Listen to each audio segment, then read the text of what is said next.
Hey folks, welcome to the show. Well, after talking about the Hart Trophy and the races for the three statistical trophies, I figured now is a good time to talk about the Norris race. I think there's two defensemen who really have a good shot at it, and a third one has snuck in. I put seven here that I think all seven will earn a good chunk of Norris votes. I chose the sixth best defenseman in terms of point share via hockey reference because it included all the defensemen I felt were good enough shots at Norris Trophy. Plus, one guy who I think was eighth or ninth, but I just really wanted to talk about him. It's all in alphabetical order. And the first is Evan Bouchard. This will either create groans or cheers out of you because he seems to be a very polarizing player.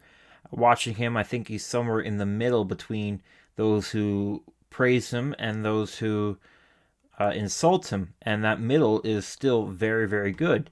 Good enough to be a point per game, exactly a point per game in 57 games, which includes 15 goals. He's got 24 penalty minutes. He plays nearly 23 minutes a game. He doesn't do a lot on the penalty kill. He's got the lowest number here of the seven defensemen I've mentioned at 24 seconds, not mentioned, that I'm about to mention because he's the first one. 24 seconds shorthanded per game. His most impressive numbers, besides his 15 goals, is his analytics. And when you look at analytics, you just usually good is above 50, assuming your team is like that, is good enough because some teams are below 50, and you can't really blame a guy for having a Fenwick 4 percentage of 45 when his team's like a 43. But anyways, Edmonton's is above 50, and Bouchard's is above 60. 60.7 is just an incredible, jaw-dropping number. His relative Fenwick 4 is plus 9.2. Both of those are the highest here, and his expected goals for percentage, using Hockey Reference's model, is also the biggest here and also jaw-dropping at 61.4. So by all those numbers, when Bouchard is on the ice on even strength, Edmonton controls 60% of the game, which is an enormous number. He's in the physicality department and takeaways. He's got 51 hits, which is pretty good. 81 hits, quite good, and 37 takeaways is actually really good for a defenseman. Defensemen don't get as many takeaways as forwards, but 37 is quite a lot and is the second highest number here among defensemen. So I see a lot of people talk about, well, let's talk about his offense first, because there seems to be less doubters about his offense. People can talk about his numbers are being inflated by the guys he's playing with. Yeah, sure. But it's still 57 points in 57 games. It's still 15 goals. And when you watch him, you know that he has the talent to do that. He has an incredible shot. I love watching his slap shots. I think if we're losing to a team that we hate and we feel like they were jerks, we should just put Bouchard on the ice for the last 5 seconds and start slap shotting it at guys. Not to their face. That'd be a bit too far. Well, maybe having Bouchard slap shot at guys is also too far. Anyways, my point. He's got one of the hardest shots in the league and one of the best passes in the league. At times this year, he's been automatic in a bad way. When we talk about he's been automatic, it's usually a good way, like Hyman in front of the net. Bouchard can sometimes be automatic where he'll get careless, where he's not playing with emotion. He's a very smart defenseman. He is one of the smartest defensemen in my opinion. His issue is sometimes he will overthink, and overthinking is the same as underthinking. You just do the wrong amount of thinking and you make a mistake. And that has been Bouchard's weakness. When he makes a mistake, it's usually because he's overthinking or something, that kind of stuff. And so you'll see a giveaway or whatnot. I didn't include giveaway numbers because it's going to be different among all these defensemen, because not all these guys move the puck at the same rates and all that kind of stuff. I feel like there could be a better stat for that. I know Money Puck does defensive zone giveaways. I think there really isn't really an excuse for defensive zone giveaways. Offensive zone giveaways, they happen, right? It's like, why do you think a quarterback throws more interceptions than a running back? Because the quarterback passes. So, of course, Bouchard's being a quarterback for a very pass-heavy team is going to have lots of giveaways. I didn't actually look at the number. Maybe it's actually pretty low, but I'm pretty sure it's up there. Watching him, I think it's up there. Anyways, so that's about his offense. His offense shouldn't be in doubt anymore. What about his defense? I talked about him being really smart, and Ekholm has too. Ekholm has actually talked about how he's pushed Bouchard to be more offensive, because what Bouchard used to do, and I could totally attest to this, is that he'd sacrifice his offense for defense, which isn't necessarily good or bad. It's based on who you are. But for Bouchard, it's not a good thing because his offense is so good that the amount of offense he's sacrificing for defense isn't worth it. And he just needs to be more willing to take risks. And he's certainly done that this year. And that's why he's been a point per game as well. So defensively, he's very smart. You can't have your numbers be above 60.7, or not above. It's at 60.7 for Fenwick 4 percentage without being good defensively. It does help that he plays with Ekholm. It does help his numbers that a lot of his even strength time is with the top 6. So yeah, that's going to inflate his defense too. But if he was really that bad on defense, his number wouldn't be above 60. We saw Barry's numbers as well. They weren't that high either because he had too many defensive issues. Bouchard doesn't. He still has them. He's still young, and he's still an offensive defenseman. But he is still very smart on defense, and he's good at getting takeaways. He can hit when he needs to, and he's a decent blocker. But then you get into the guys who say, well, he's the best at defense. Just look at those numbers. But there's a reason he doesn't play shorthanded minutes, right?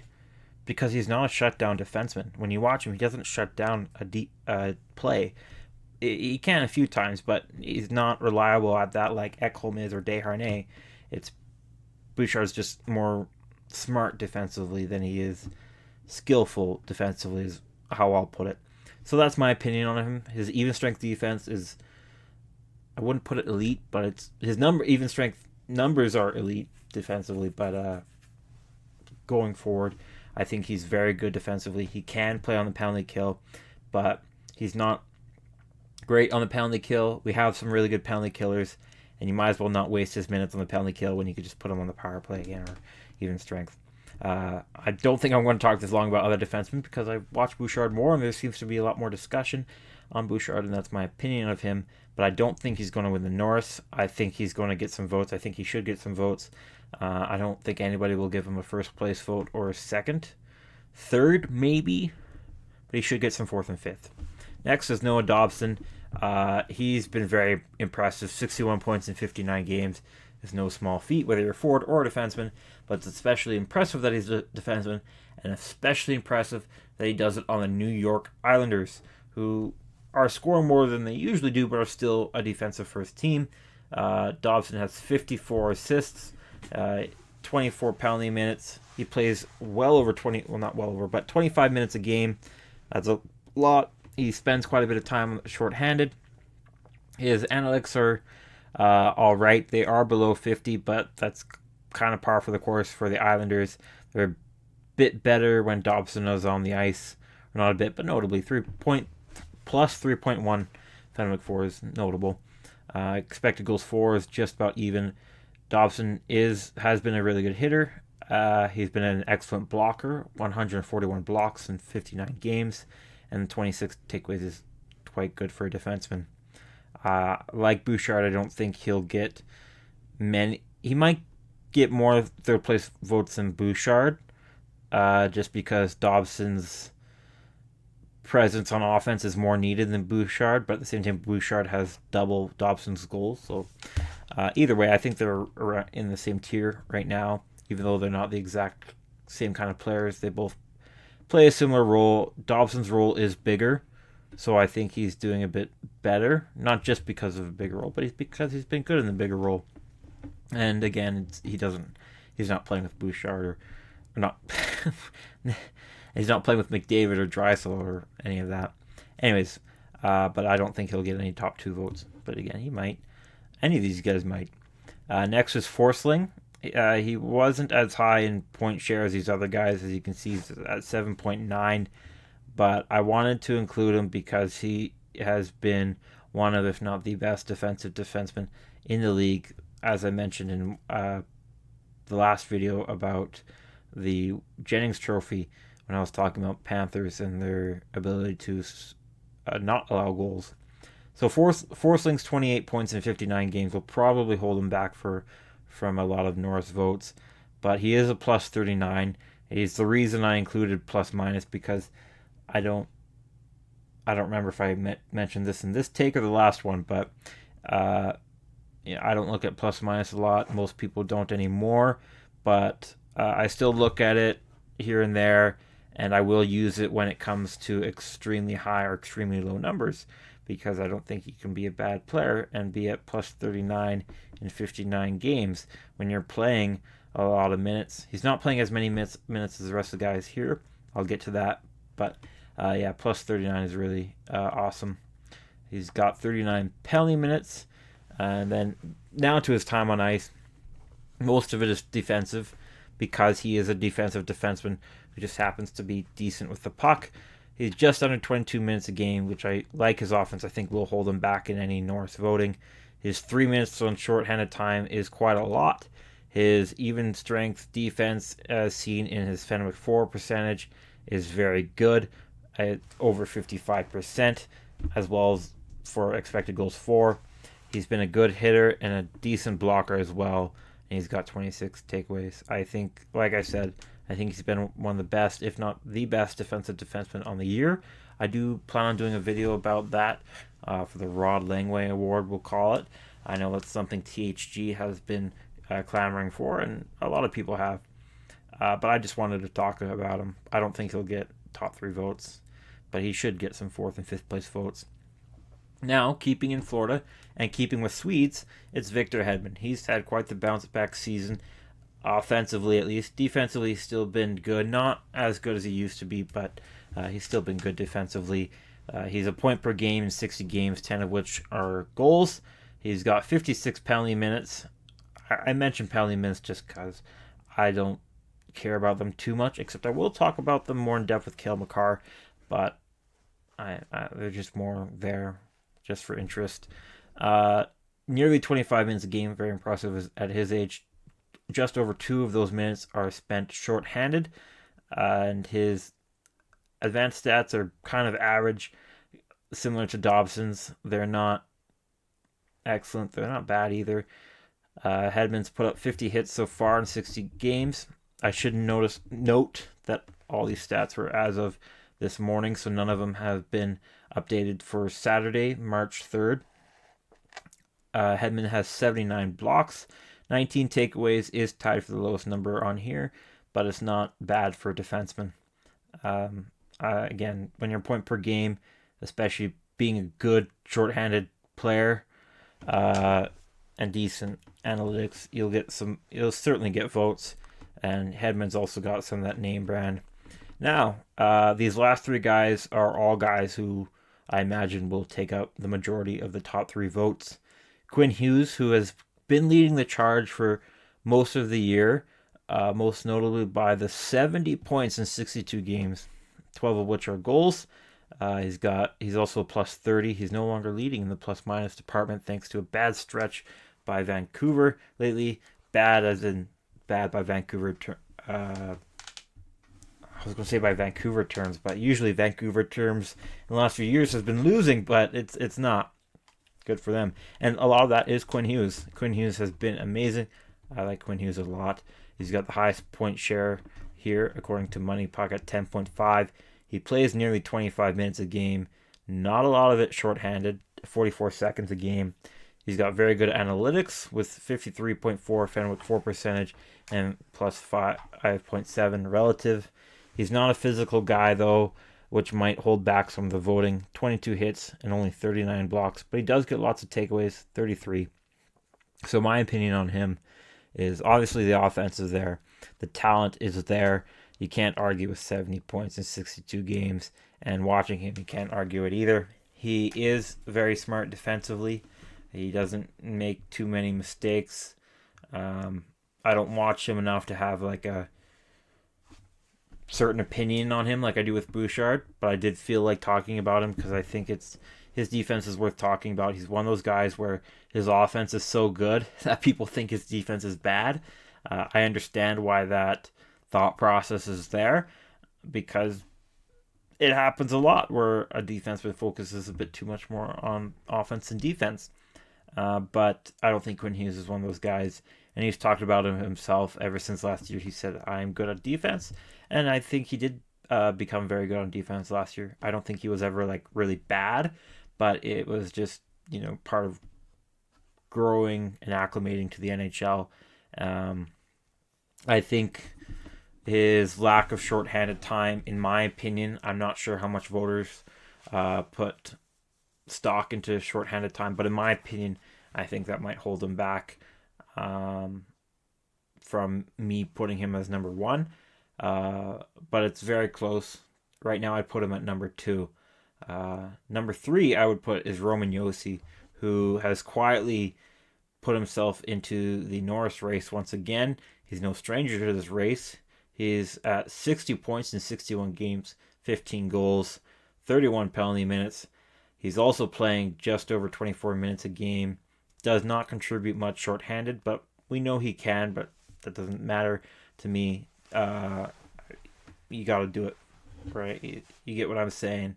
Just because I know you can doesn't mean I'll give you the benefit of the doubt. Because I know he can, I won't say he's bad at it. It's just part of the voting process. And what if he did play 2 minutes of shorthanded on per game? I'd give him more consideration, perhaps even over Quinn Hughes. But he isn't. So in my opinion, he's not there yet. But again, his recent streak of games, Nashville's now at 8 wins in a row as of tonight. So tonight, as in Saturday, this is going to come out Sunday, March the 4th. It's coming out. Anyways, back to Roman Josi. He's been very good everywhere he plays. He's got already over the 100 mark for blocks at 104, 19 takeaways. Again, like Hedman, is tied for lowest among these guys, but is decent for a defenseman. He's just an incredible talent and an incredible size. He is the complete package, but like Hughes, I would like to see him do more on shorthanded for me to give him the number one spot, which is why, as you've probably deduced, my number one spot is to Cale Makar. I do have a bit of bias to him because he plays for a team I really like, and he's Albertan, but he's the only guy here who has been amazing everywhere he plays. He's been amazing offensively. 64 points, which is second among these guys in 56 games. Yeah, that's a better rate than Quinn Hughes. His plus minus isn't as high as Quinn Hughes because Colorado hasn't been as good, and we'll talk a bit more about that eventually.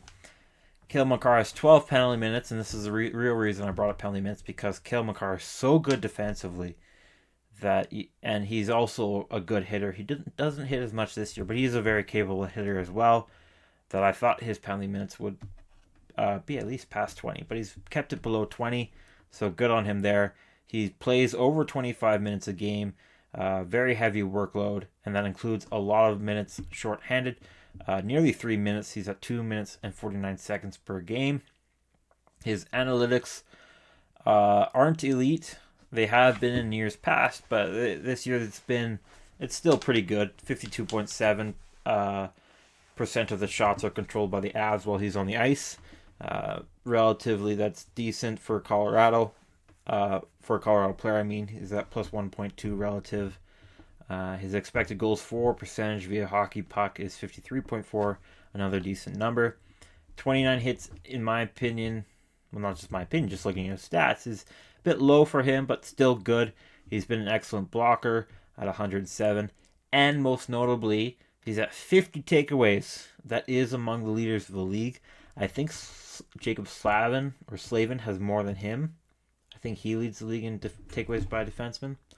That might have changed by now. I don't know. But 50 is a ton. It's a lot, especially for a defenseman. So going back to what I said before, he is the complete package. There are reasons people compare him to Bobby Orr, because we really haven't seen a defenseman just be able to do everything. and not just everything as in being good offensively, defensively, and on the penalty kill, because there's lots of defensemen who've done that. Not to describe defensemen who can, but Makar is a minute muncher. He's a fighter. He's a hitter. He's a blocker. He can take away the puck. He can score. He can pass. He can deke. He can be disciplined and not get a penalty, or he can get 10 penalty minutes. He is everything you want on defense, except for maybe being 6'8". But it's okay. He's still very tough, very strong. I was worried about him having injury troubles this year, but 56 games is still pretty good. Very good, actually, especially with the game he plays. He is one of my favorite defensemen in the league. And he, as I keep saying, is the complete package. And he has proven that once again this year. And that's why he is my number one. So if I had to vote, number one would be Makar, as I keep saying. Number two, as I've said, would be Quinn Hughes. Not by much. There's not a huge difference between the two, but I think Makar is slowly widening the gap, in my opinion. Yossi has closed the gap between those two. He would be third for me. And then fourth, I'm going to say Dobson. Fifth, I'm going to say Hedman. I'm going to say Hedman is fifth, so I would not put Bouchard in top five for Norris voting, though I do expect a lot of voters to. I expect all 7 of those defensemen to get a lot of Norris votes. Of course, the last 3 there to get the most. That has been my Norris race roundup. There is one name that is very notable that has been left off. That is Adam Fox. He is an incredible defenseman. He will be in Norris contention for years to come, but I think the injury troubles that he had this year has kind of held him out of the conversation. But me leaving him off is no slight to him. I'm a big fan of Adam Fox. I'm actually a bigger fan of Jacob Trouba, but I know Fox is a better defenseman. I really like those two guys, and I hope you really liked this video. I enjoyed putting this together. If you did find it informative or effective white noise, thank you very much for watching. Please leave a like if you think I've earned it. Comment whatever you think.